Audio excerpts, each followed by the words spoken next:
전후 작업분과 인사하겠습니다. 참 잘하셨습니다. 한 번 더 인사할까요? 주님만 따라갑시다.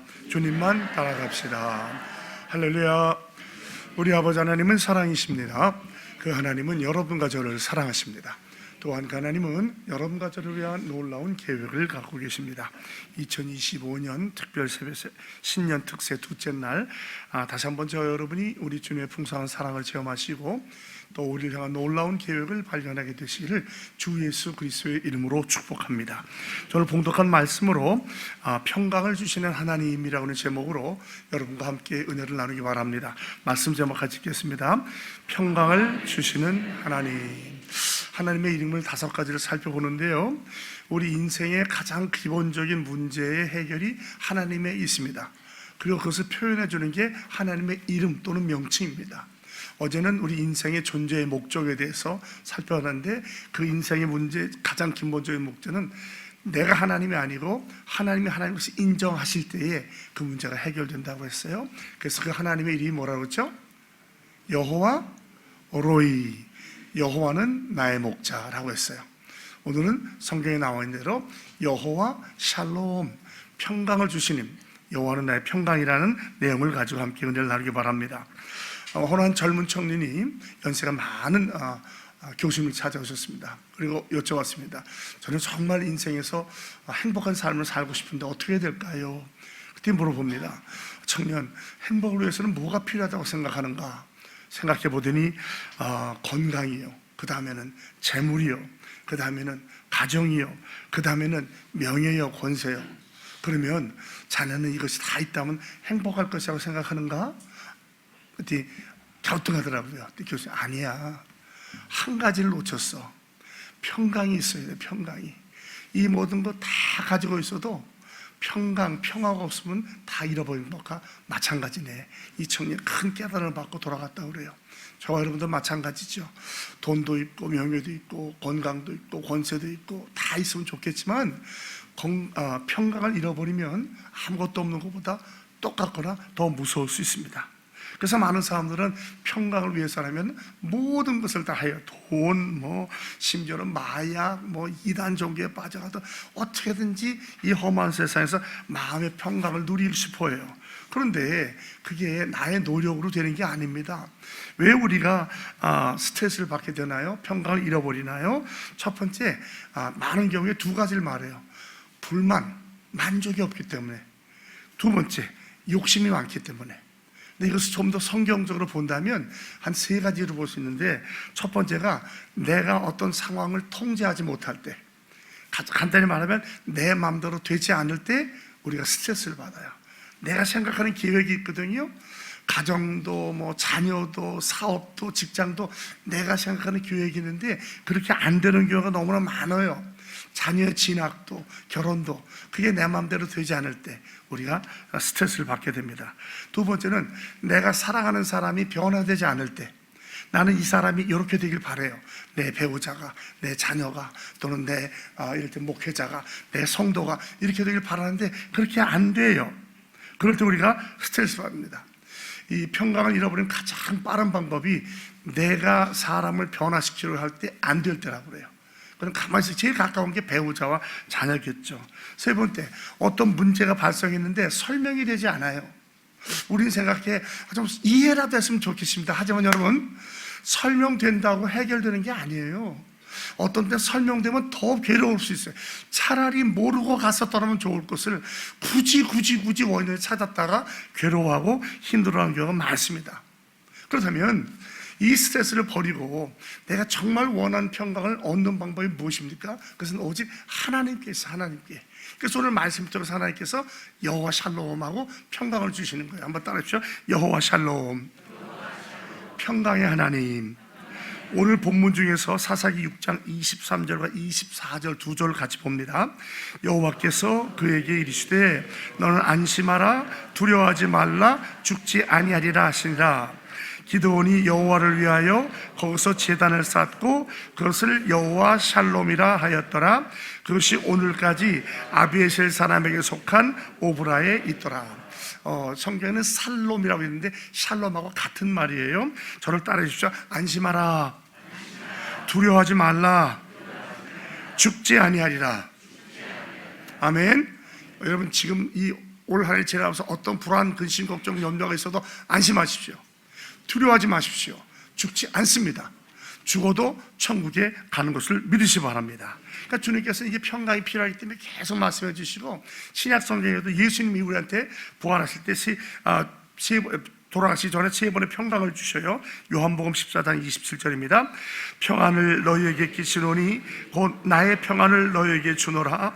내가 너희에게 주는 것은 세상이 주는 것과 같이 아니하리라. 너희는 마음에 근심하지도 말고 두려워하지도 말라. 이거는 뭐 일한다고 자격이 있어서 공부해서 돈이나 명예를 얻는 것이 아니고 하나님의 선물인 줄로 믿으시기 바랍니다. 이 평강을 누리고 살 때에 이 험한 세상 올 한 해도 승리하며 살아가는 줄로 믿습니다. 평강과 문제는 사실은 별개예요. 문제가 없다고 평안한 것도 아니고, 문제가 있어도 평강을 누릴 수 있는 거예요. 중요한 것은 하나님이 주시는 평강을 누릴 때에 이 모든 것을 갈등 속에서조차도 평강을 누리게 되는 줄로 믿습니다. 자, 그러면 우리가 어떻게 해야 평강할 수 있을까요? 3가지 중요한 단어가 있거든요. 한번 따라해 보실래요? 용납, 신뢰, 순종. 이 3가지를 꼭 기억하시기 바랍니다. 첫 번째, 변화될 수 없는 것을 용납하십시오. 내 마음대로 안 된다고 짜증내지 마시고, 내가 변화할 수 없는 것은 그대로 받아들이시기 바랍니다. 이것 때문에 염려하고 화를 내고 죄책감을 느끼고 자기 연민에 빠지는 것은 불행으로 가는 첩길이에요. 내가 할 수 없는 것을 어떻게 하지 마셔야 돼요. 사무엘하 12장에 보면 다윗이 밧세바의 잘못으로 아기를 가졌다 아이가 죽잖아요. 그 아이가 죽기까지 다윗은 금식하고 철야하고 간구했어요. 그런데 아이가 딱 죽은 것을 알고 나니까 어떡하죠? 목욕하고 깨끗하게 옷을 입고 진부를 보기 시작했어요. 신하들이 깜짝 놀라가지고 물어보죠. 아니 왕이시여, 이 아이가 죽기 전에 그렇게 눈물 흘리면서 기도했는데 이 아이가 세상을 떠나니까 어떻게 전혀 달라집니까? 다윗이 그래요. 이 아이는 이미 천국으로 갔다. 그건 내가 어찌할 수 없는 거야. 나는 내 삶을 살아야겠다는 거죠. 여러분, 어찌할 수 없는 것 때문에 괴로워하고 짜증내고 답답해하지 마시고 주님께 맡기세요. 하나님께서 우리한테 해결하라고 주신 것이 아닌 겁니다. 그러면 우리는 우리의 길을 가면 돼요. 사도 바울도 마찬가지죠. 로마 감옥에 갇혔을 때 뭐라고 그래요? 자족하기를 배웠다 그래요. 빌립보서 4장 11절 13절 내가 궁핍함으로 말하는 것이 아니니라. 어떠한 형편이든지 나는 자족하기를 배웠노니 나는 비천에 처할 줄도 알고 풍부에 처할 줄도 알아. 모든 일 곧 배부름과 풍부와 풍부에도 처할 줄 알아. 일체의 비결을 배웠노라. 내게 능력 주신 자 안에서 내가 모든 것을 할 수 있느니라. 우리는 13절만 외우려고 그래요. 그런데 그 전에 사도 바울은 일체의 비결을 배웠다고 그래요. 그러니까 평강을 누리는 것은 그냥 하나님의 선물이지만 우리가 배워야 되는 거예요. 노력해야 돼요. 저절로 오는 것이 아닙니다. 가장 중요한 것은 선택하는 거예요. 즉 하나님이 나에게 허락해 주지 않은 것은 내가 받아들이는 거죠.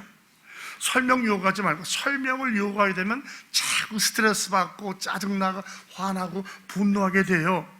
왜 이런 일이 납니까? 왜 허락해 주십니까? 여러분, 이 세상에 설명이 안 되는 일이 얼마나 많아요. 사랑하는 배우자가 먼저 세상을 떠나다든지, 자녀가 세상을 떠나버린다든지, 사랑하는 사람한테 버림을 받는다든지, 그렇게 충성했던 직장에서 해고를 당한다든지, 우리가 이해할 수 없는 일이 너무나 많이 일어나. 이것을 다 설명을 구하면 스트레스 받아서 못 살아요. 또 설명을 듣는다고 해결되는 것도 아니에요. 하나님은요, 우리에게서 당신의 일에 대해서 설명하실 의무가 있어요, 없어요? 없어요. 하나님은 하나님이고 나는 난 거예요. 전지전능하시고 영원불변하시고 무소부재신 그분이 하는 일을 우리가 어떻게 설명해달라고 요구할 수 있겠어요? 믿지 않는 사람들은 그걸 갖고 하나님과 싸우려고, 난 그래서 안 믿는다고 그래요. 하나님은 그럴 의미가 전혀 없는 분이에요. 두 번째, 설명해줘도 다 이해하지 못해요. 여러분, 어린 아이한테 인생을 이야기해 준다고 이해하겠어요? 안 해요. 이해 못합니다. 하나님이 이 큰 일을 우리의 좁은 머리로 어떻게 이해하겠어요? 어떤 것은 우리가 알지 못하는 것이 더 나을 때가 있어요. 세 번째, 설명한다고 마음이 놓이거나 평화가 오는 것도 아니에요. 어떤 때는 더 흥분하고 더 짜증내고 더 분노합니다. 오히려 몰랐던 것을 알게 된 거로 말이죠. 그래서 하나님께서 가려놓은 것은 그대로 가는 거예요. 하나님께 맡기고 가는 것입니다. 우리에게 이런 것보다 더 필요한 게 뭐냐? 하나님의 임재예요. 따라합시다. 하나님의 임재. 하나님이 돌봐주시고 위로해 주신다면 어떤 일이 일어나도 이길 수 있는 거예요. 여러분, 욥을 보세요. 욥이 42장인데 37장까지 하나님 아무 말도 안 하셔요. 욥은 계속해서 지금 설명해 주세요, 왜 이래 하지만 아무 말도 안 했어요. 욥의 고난이 얼마나 어렵습니까? 하룻밤 사이에 자녀가 죽죠, 재물을 잃어버리죠, 농작물이 없어져, 양떼 소떼가 다 죽어요. 우리가 생각할 때 정말 끔찍한 일이 일어나는 거 아니에요?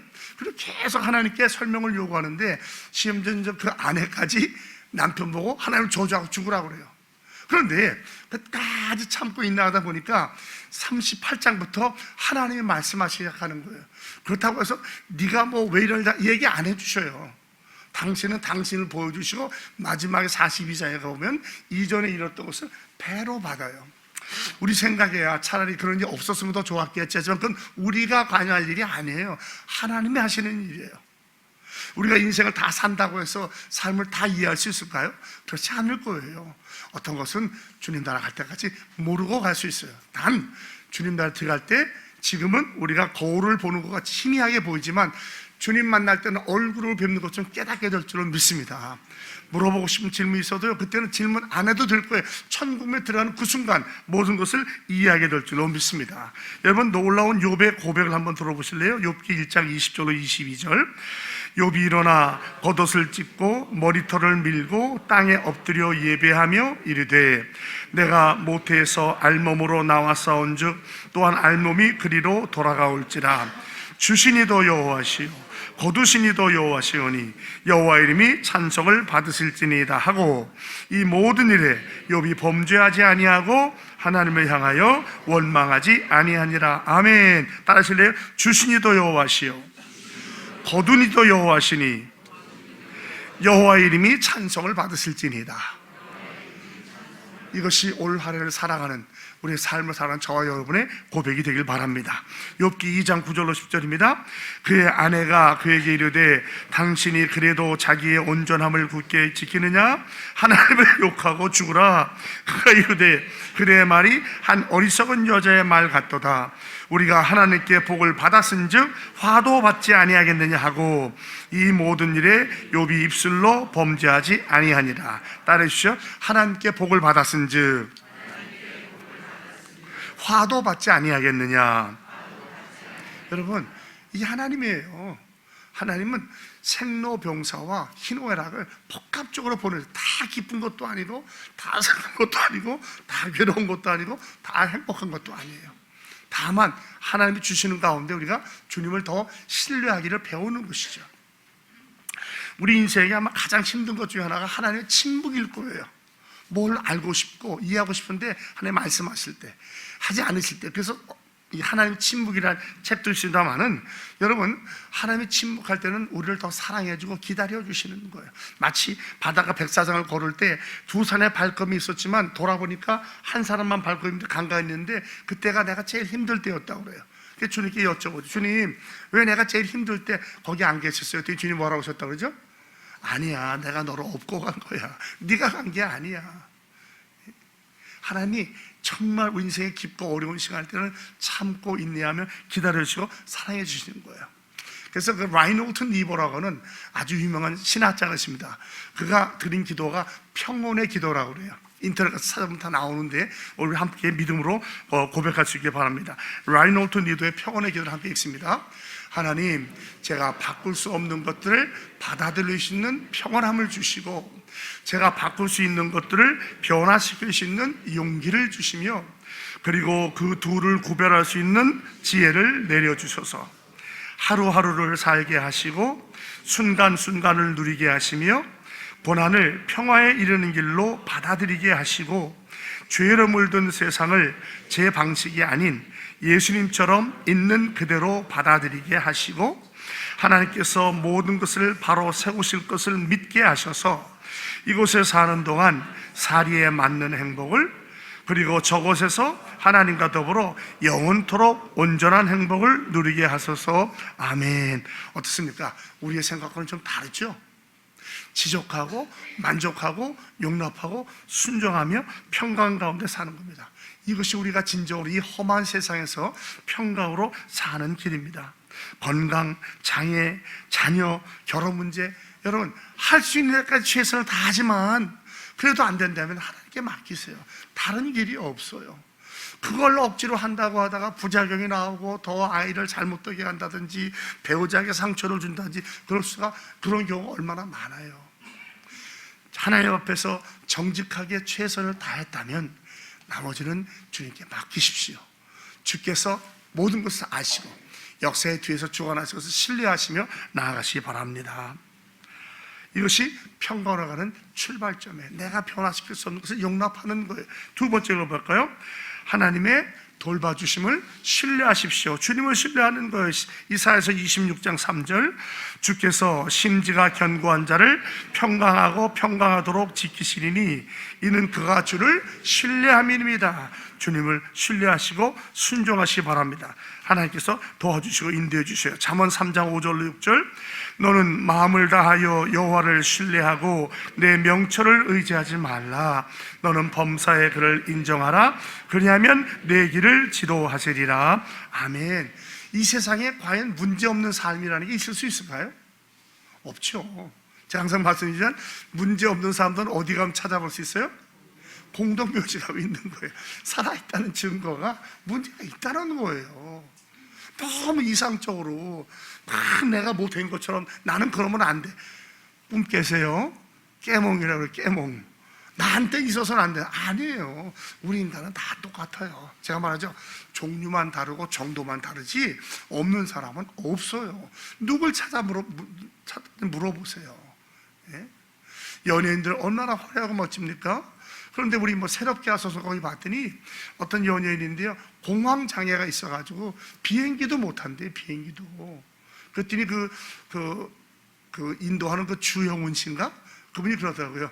이 공황장애는 연예인한테는 감기 같은 거예요. 그러더라고요. 여러분, 그게 정말 행복한 삶이겠어요? 그게 다는 아니잖아요. 하나님은요, 적당하게 허락해 주시는 거예요. 감당할 수 있을 만큼 주시는 거예요. 그것 때문에 남과 비교하지 말고 왜 나는 이래 하지 마시고 오히려 감사하며 살아가시기 바랍니다. 왜 그렇습니까? 왜 문제가 있습니까? 죄라는 게, 아담의 죄가 우리 안에 들어와 있어요. 피를 통해서. 그러니까 이 세상은 아직도 죄악이 완영하죠. 두 번째, 마귀 사단이 아직도 살아서 강력하게 역사해요. 여러분, 이 세상은 아직 천국이 아닙니다. 꿈 깨세요. 천국이 아니에요. 아무리 이상을 찾아가도 유토피아는 없어요. 유토피아는 말 자체가 존재하지 않는다는 것이거든요. 신문 보세요. 뉴스 보세요. 지금 오늘 이런 정국을 보세요. 마귀 사단이 길을 쓰고 우리를, 하나의 백성들을 넘어뜨리려 하고 있잖아요. 우리를 무너뜨리고 가정을 깨어버리고 또 마음을 찢어놓는 게 사단의 마음이거든요. 우리가 예수 믿었기 때문에 우리는 마귀 사단의 원수가 된 거예요. 어찌 보면 이것이 우리한테는 큰 영광이죠. 그의 부하가 돼서 그의 수하가 된 것이 아니라 하나의 백성이 되었기 때문에 마귀 사단이 강력하게 공격하는 거예요. 또 세 번째, 우리가 스스로 실수를 범하죠. 우리 자체가 온전하지 않잖아요. 어떤 때는 판단을 잘못하든지 상황을 잘못 본다든지 실수하거나 죄에 빠질 수 있어요. 그렇기 때문에 우리에게 많은 어려움이 있는 겁니다. 그런데 어떠한 것은 우리가 죄를 져서가 아니라 하나님이 허락해 주신 게 있어요. 기억나십니까? 주님께서 길을 가다가 한 맹인을 봤는데 제자들이 물어보죠. 주님, 저 사람이 왜 맹인 됐어요? 자기가 잘못한 거예요? 부모가 잘못한 거예요? 주님 뭐라고 그래요? 아니야, 오히려 하나님의 영광을 나타내기 위한 것이야. 때로는 하나님의 영광을 드러내기 위해서 우리를 통해서 이해하지 못하고 알지 못한 어려움을 지나가 계시면서 많은 사람들이 하나님이 살아계신 것을 보여주는 기적 같은 역사가 일어난 줄로 믿습니다. 그러므로 우리는 바울같이 기도해야 돼요. 빌립보서 4장 6절로 7절, 아무것도 염려하지 말고 다만 모든 일에 기도와 간구로 너희 구할 것을 감사함으로 하나님께 아뢰라. 그리하면 모든 지각에 뛰어난 하나님의 평강이 그리스도 예수 안에서 너희 마음과 생각을 지키시리라. 여러분, 이 평강을 누리시기 바랍니다. 내가 해결하고 하지 마시고 맡기고 기도하세요. 기도하면 하나님께서 도와주십니다. 세 번째입니다. 어떻게 될까요? 하나님의 사랑의 통제에 순종하십시오. 혼란에 빠지고 염려하고 긴장에 빠지는 것은 내가 하나님의 뜻대로 하지 않겠다는 거예요. 내 뜻대로 해보겠다는 거예요. 그렇게 하지 마시고 순종하십시오. 여러분, 순종이 제사보다 낫습니다. 종종 내가 하나님보다 더 잘 안다고 생각하기 때문에 들매뚝과 싸우는 거예요. 내 방법으로 끝까지 하려고 하는 거예요. 여러분, 그럴수록 더 불행해지고 더 괴롭고 더 비참해집니다. 분명히 나의 뜻이 아니라는 것을 안다면 주님께 맡기시고 주의 뜻에 순종하십시오. 로마서 8장 5절 6절입니다. 육신을 따르는 자는 육신의 일을, 영을 따르는 자는 영의 일을 생각하나니 육신의 생각은 사망이요 영의 생각은 생명과 평안이라. 올 한 해 동안에 생명과 평안을 누리시는 저와 여러분이 되길 바랍니다. 여러분, 우리가 하나님과 싸우면 누가 이길까요? 우리가 이길까요? 하나님께서 이기실까요? 그건 볼 것도 없죠. 하나님과 자꾸 싸우려고 그래. 믿으면서도. 안 믿는 사람은 말할 것도 없어요. 믿는데도 주대로 산다고 하면서도 자꾸 내 고집을 부리고 주님 이렇게 해주세요. 내 마음대로 내 뜻대로. 아니에요. 하나님은 그렇게 하지 않습니다. 우리의 삶에 일어난 여러 가지 모든 사건을 하나님께서 막으실 수 없던 사건이 있었겠어요? 없었겠어요? 전지전능한 하나님이 막으려고 막는 거예요. 그러나 허락하신 데는 이유가 있다는 거예요. 바쁘시거나 휴가 갔거나 주무셔서 그런 게 아니라 우리를 성장시키는 하나의 과정이라는 것이지요. 우리가 부모가 자식을 키울 때 아이들 원하는 대로 다 해주지 않잖아요. 왜 그래요? 그 아이를 성장시켜주기 위해서. 그런데 그걸 가지고 끝까지 싸워요. 그러면 자기만 불행해지고 자기만 비참해지는 것이 아니라 내 주위에 있는 사랑하는 사람들까지 힘들게 만드는 거예요. 예? 여러분, 그런 경우 못 봤어요? 남편이 혈기를 부르고 막 화를 내가지고 아내가 아니라 자녀까지 다 엉망이 돼버려요. 자녀가 죄에 빠져요. 술과 담배와 도박과 마약에 빠져요. 그런데 끝까지 나는 내대로 살겠다는 거야. 냅둬, 나 이대로 살다 갈게요. 자기만 불행해지는 게 아니에요. 저와 여러분, 그런 자리에 가지 않기를 주님의 이름으로 축복합니다. 주의 뜻이라면 순종하십시오. 하나님의 뜻을 따라 살아가시는 저와 여기를 바랍니다. 시편 119편 165절입니다. 주의 법을 사랑하는 자에게는 큰 평안이 있으니 그들에게 장애물이 없으리이다. 이 말씀 믿습니까? 주의 법을 사랑하십시오. 순종하십시오. 평강이 오게 될 줄로 믿습니다. 이제 말씀 맺겠습니다. 하고 싶은 말이 더 많은데, 하나님은 저와 여러분을 사랑하셔요. 저희를 위한 놀라운 계획을 갖고 계셔요. 하나님은 어찌하든지 당신의 뜻을 이루어갑니다. 거기에 맞춰가는 사람이 행복한 사람이에요. 끝까지 내고집 피우고 내면 한다면 일평생이 괴로워질 거예요. 명예, 권세, 모든 것을 얻어서 나 이런 사람에 보여준다고 해도 그 삶은 항상 평강이 없기 때문에 불안하고 괴로운 거예요. 우리 가운데는 그런 분이 한 분이 없길 바랍니다. 올 한 해 동안 여호와의 목자, 여호와로이, 두 번째 여호와 샬롬, 주님의 평강으로 주님과 동행하며 승리하는 삶을 사시는 저와 여러분이 다 되시기를 예수 그리스도의 이름으로 축복합니다. 아버지 하나님, 감사합니다. 오늘도 특세 둘째 날 허락해 주시고 추운 일기 속에서 많은 주의 백성을 불러 모아주시고 하나님을 찬양하며 말씀을 상고하며 또 기도의 제목을 삼게 해주시니 고맙습니다. 아버지, 목자 되신 주님을 따라가면서 주님이 주신 평강을 누리며 살아가는 인천종의 모든 성도들이 다 되게 하여 주시옵소서. 예수 그리스도의 이름으로 간절히 축복하며 기도합니다. 아멘.